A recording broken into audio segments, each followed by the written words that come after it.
America तमाम जोखिमों के बावजूद क्या ईरान में ज़मीनी सैन्य कार्रवाई करेगा? इस समय आप देख रहे हैं कि ईरान और अमेरिका के बीच खूब युद्ध चल रहा है, खूब बातें हो रही हैं। तो जब अमेरिकी राष्ट्रपति ने एक से ज़्यादा बार ईरान के खार्क द्वीप पर कब्जा करने की संभावना का इशारा किया, तो उस वक्त यह सवाल जोर पकड़ने लगा कि क्या वह बाकी ईरान में ज़मीनी दखल देना चाहते हैं। इन सवालों के बाद यह आशंका भी जताई जाने लगी कि शायद किसी चरण पर यह परिदृश्य हकीकत बन जाए, खासकर इसलिए कि बीते कुछ दिनों में हजारों अमेरिकी सैनिकों को मध्य पूर्व में भेजा गया है। अब तक ठीक ठीक यह मालूम नहीं कि इन सैनिकों को किस मकसद से भेजा गया है या फिर उनकी तैनाती का स्वरूप क्या होगा। युद्ध की शुरुआत के बाद से जो अब एक महीने से ज़्यादा हो चुका है, ट्रंप की ओर से ईरानियों को दी जाने वाली चेतावनियां लगातार जारी रहीं। कभी उन्होंने उन्हें पाषाण युग में पहुंचा देने की धमकी दी, तो कभी उनको सभी ऊर्जा ठिकानों पर जोरदार और शायद एक सब साथ हमला करने की बात कही। खार द्वीप का महत्व इस वजह से है कि ईरान अपने अधिकांश तेल का निर्यात यहीं से करता है और ईरान के लिए ये जीवन रेखा है। यह हमला नहीं है। और ज्यादातर विशेषज्ञ और विश्लेषक इस बात से इनकार करते हैं कि वॉशिंगटन इराक पर हुए हमले जैसा कोई परिदृश्य दोहराएगा। उस हमले की याद आज भी उनके उसके गंभीर नतीजों के साथ ताजा है और जिसने मध्य पूर्व में खूनी सांप्रदायिक संघर्षों को जन्म दिया, चरमपंथी हथियारबंद संगठनों के उभार का रास्ता खोला। इंटरनेशनल क्राइसिस ग्रुप में ईरानी मामलों के विशेषज्ञ विश्लेषक निस्सान रफाती पूरी तरह जमीनी हमले और आपात स्थिति के लिए तैयार की गई सैन्य योजनाओं के बीच फर्क करते हैं। उनका कहना है कि तेहरान के साथ 4 दशक से के टकराव ने अमेरिकी सेंट्रल कमांड को हर संभावित हालात के लिए तैयार रहने पर मजबूर किया है। रफाती का मानना है कि वॉशिंगटन व्यापक हमले के बजाय किसी सीमित जमीनी कार्रवाई का सहारा ले सकता है, जिसका मकसद चुनिंदा जगहों पर कब्जा करना या परमाणु प्रतिष्ठानों को निशाना बनाना हो सकता है। वह इस संभावित कार्रवाई की वजह यह बताते हैं कि अमेरिका या तो संवर्धित यूरेनियम पर नियंत्रण पाना चाहता है, जो आप जो अपने आप में बेहद कठिन काम है, या फिर हॉर्मुज जलडमरू मध्य पर ईरान के दबदबे से निपटना चाहता है। यह वही मार्ग है जिससे दुनिया के करीब 20% तेल व्यापार की आवाजाही होती है और जो युद्ध शुरू होने के बाद से बंद है। पिछले साल जून में अमेरिका इजरायल ने हवाई हमले किए और जिसके बारे में इजरायली सेना ने कहा कि उनका उद्देश्य ईरान के परमाणु खतरे को कम करना था। और इन हमलों में 6 वैज्ञानिक मारे गए और कई सैन्य कमांडरों की हत्या की गई, और जिनमें जनरल मोहम्मद बाकिरी सशस्त्र बलों की प्रमुख, जनरल हुसैन सलामी इस्लामिक रिवोल्यूशनरी गार्ड कॉर्प्स के commander in chief, general Ghulam Ali Rashid सेना के डिप्टी कमांडर शामिल थे। इन कार्रवाइयों को नेतन्याहू ने इजरायल की स्थिति के लिए खतरे का अंत बताया। इसके बावजूद विशेषज्ञों के मुताबिक अमेरिका का किसी चुनिंदा जमीनी सैन्य कार्रवाई में उतना भारी खतरों से भरा हुआ होगा, चाहे वह आप देखते हैं अमेरिकी सैन्य बलों के लिए हो या पूरे क्षेत्र के लिए हो। यह खतरा खासतौर पर इसलिए और बढ़ जाता है क्योंकि इराक, यमन, लेबनान में ईरान समर्थक गुटों की ओर से धमकियां दी जा रही हैं, जिन्होंने मौजूदा संघर्ष शुरू होने के बाद बार बार अमेरिकी हितों को निशाना बनाया। नौवहन का गला घुटना। याद देखिए, इंटरनेशनल क्राइसिस ग्रुप में ईरानी मामलों के विशेषज्ञ विश्लेषक निशान रफाती किसी भी जमीनी टकराव के गंभीर नतीजों को लेकर चेतावनी देते हैं। उनका कहना है कि तेहरान किसी भी संभावित अमेरिकी बल से भिड़ने के लिए अपनी सेनाएं आगे बढ़ाएगा और जिससे हालात सीधे युद्ध में बदल जाएंगे। रफाती का मानना है कि अमेरिकी वायु श्रेष्ठता ईरानी सेना की क्षमताओं में आई गिरावट के बावजूद उसे मिसाइलों, ड्रोन के जरिए हमले जारी रखने से नहीं रोक पाएगी, और ऐसे हमले जो पहले इजरायल और खाड़ी क्षेत्रों को निशाना बना चुके हैं। रफाती संघर्ष के दायरे के फैलने के खतरों की ओर ध्यान दिलाते हैं। वह इराक में जारी तनाव और इराकी सशक्त बलों द्वारा अमेरिकी राजनीतिक इमारतों और सैन्य ठिकानों को निशाना बनाए जाने। इसके अलावा लेबनान में इजरायल की घुसपैठ और इजरायल पर हूती विद्रोहियों की मिसाइल हमलों का हवाला देते हैं, और खासतौर पर लाल सागर में बाब अल मंदब जलडमरू मध्य में नौवाहन को लेकर हूतियों की धमकियों को लेकर चिंता जताते हैं, जिससे दुनिया के तेल व्यापार के 2 सबसे अहम समुद्री रास्तों पर घुटन की स्थिति पैदा हो सकती है। नवंबर 2023 से लेकर 2025 के बीच ईरान समर्थित हूतियों जो उत्तरी यमन और राजधानी सना पर काबिज हैं, ने लाल सागर में कम से कम दर्जनों जहाजों को निशाना बनाया। उन्होंने कहा कि ये हमले इजरायल के खिलाफ युद्ध में गाजा के समर्थन में किए गए हैं। इसके चलते दुनिया की कुछ बड़ी शिपिंग कंपनियों को अपने रास्ते बदलने पड़े। बाब अल मंडब मंदब जलडमरू मध्य जो लाल सागर के दक्षिणी प्रवेश द्वार पर है और यमन इरिटिया व जिबूती के करीब स्थित है। हिंद महासागर और अदन खाड़ी से आने वाले जहाजों के लिए सुएज नहर की ओर जाने का एक बेहद अहम दक्षिणी द्वार है। एक गलत फैसला।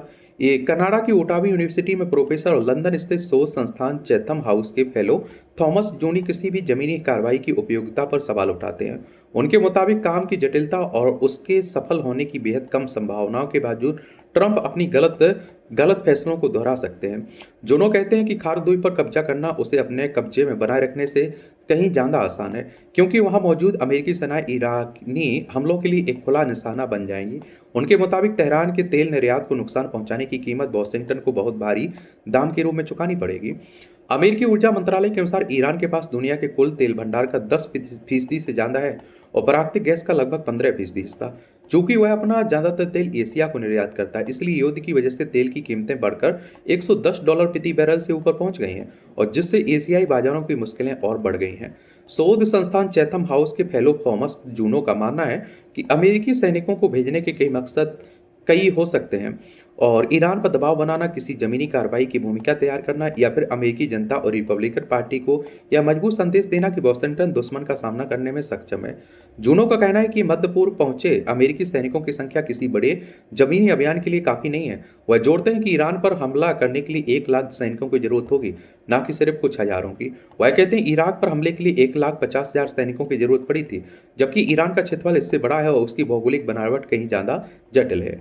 ईरान के सहयोगी गुट, या आप देखते हैं कि इस क्षेत्र में ईरान से जुड़े गुटों के खतरे के स्तर और ईरान के भीतर किसी जमीनी कार्रवाई की स्थिति में अमेरिकी बलों को निशाना बनाने की उनकी क्षमता को लेकर आंकलन अलग अलग है।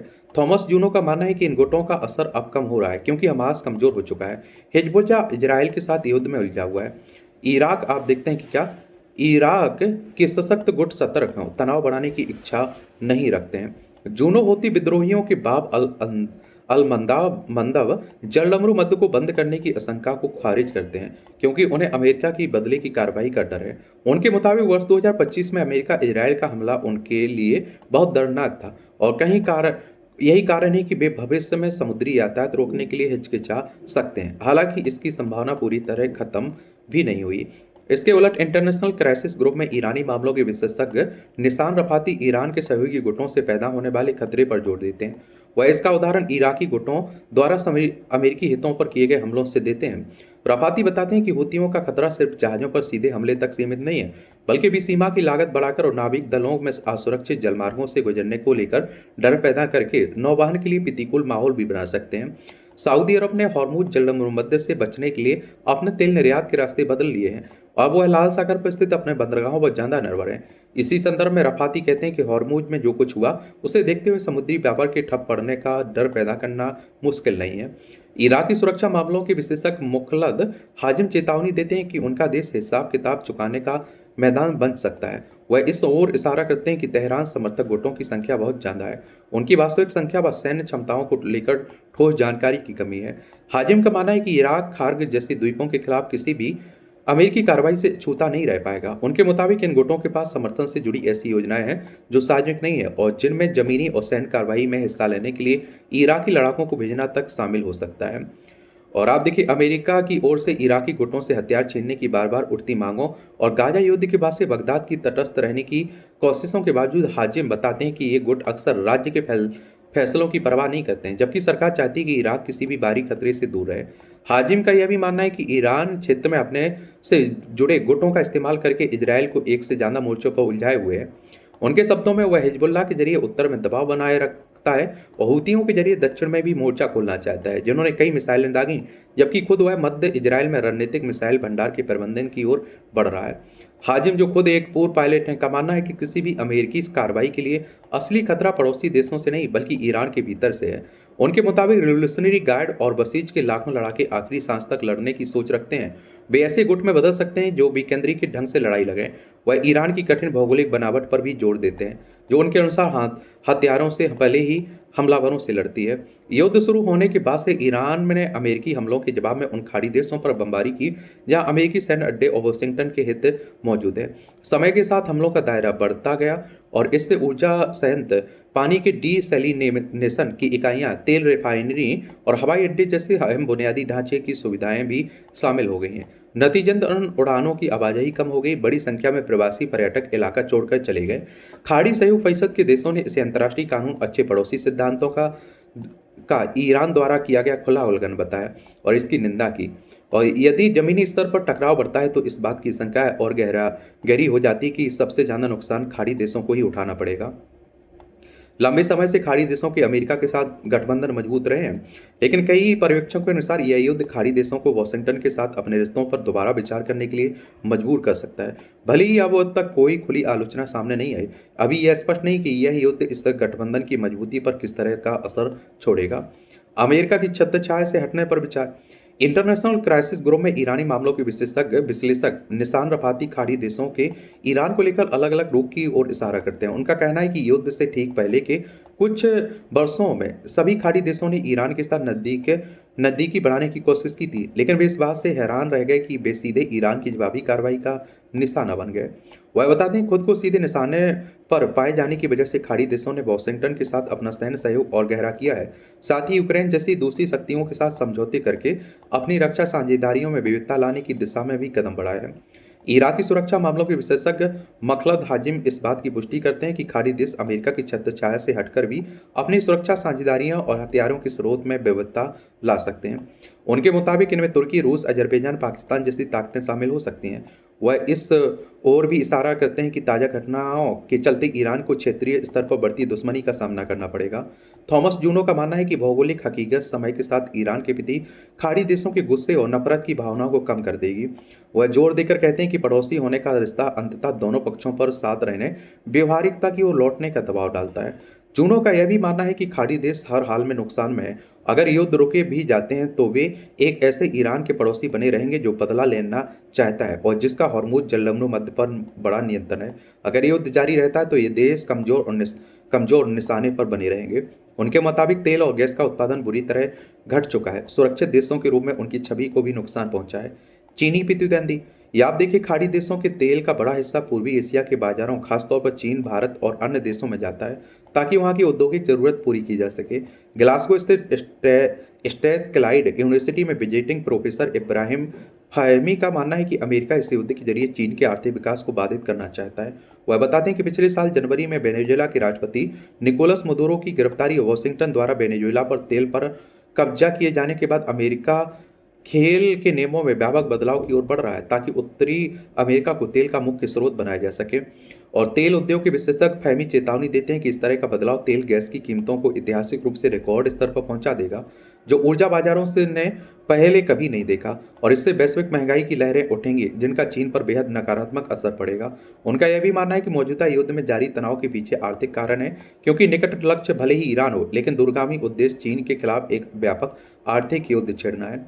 जमीनी हस्तक्षेप की स्थिति में फहमी का मानना है कि ईरान और उसके खाड़ी पड़ोसी देशों के रणनीतिक भंडार खत्म हो जाएंगे, क्योंकि जमीनी कार्रवाई ना तो कोई आसान सैर होगी, ना ही कुछ दिनों तक सीमित रहने वाला हमला। हम वह चेतावनी देते हैं कि अगर हूती विद्रोही लाल सागर में नौवहन को बाधित कर देते हैं तो यह परिदृश्य पूरे क्षेत्र को एक विनाशकारी ढलान की ओर धकेल सकता है, जिसका समुद्री निर्यात आयात की आवाजाही की पूरी तरह ठप हो जाना होगा। इसके बावजूद राजनीतिक और जमीनी हालात अभी उतार चढ़ाव अटकलों के लिए खुले हुए हैं। सवाल है बहुत है, लेकिन जवाब कम है। हालांकि क्षेत्रीय और वैश्विक स्तर पर इस युद्ध के असर इतने बड़े हो चुके हैं, टकराव में शामिल पक्षों द्वारा अनिश्चित हद तक और ज़्यादा तनाव बढ़ाए जाने की कल्पना करना मुश्किल होता जा रहा है।